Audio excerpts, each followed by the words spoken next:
Another lawsuit that you might want to pay attention to. Right now, in the state of New York, the National Retail Federation is suing the state because they are trying to put into law something that outlaws this idea of surveillance pricing, or at the very least makes it so that they have to notify the consumer that it's happening. Couple things to note. The definition of surveillance pricing, if this is new to you, is when a price is set using any personal information, such as your purchase history, your online shopping cart, zip codes, etc. And then they change the price based on who comes in the door as opposed to it having a set price. Think surge pricing for Ticketmaster. Who doesn't love that? The law is simply titled the super sexy Senate Bill S7033. And the idea, like I said, is either to outlaw the practice in the state of New York, or it has to have this sentence that says this price was set by an algorithm based on your personal data. Wouldn't that feel fun? So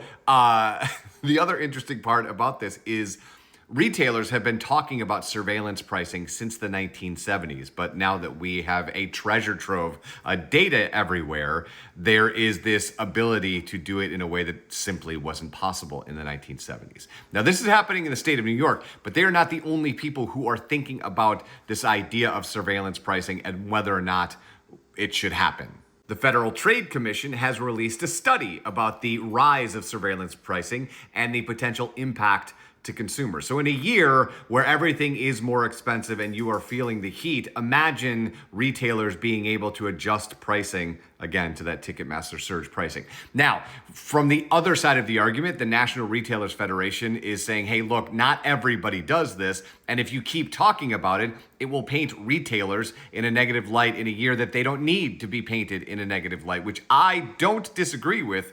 Most people running a business don't need that sort of heat this year. That said, I think it's worth discussing whether or not this idea of surveillance pricing should be a thing.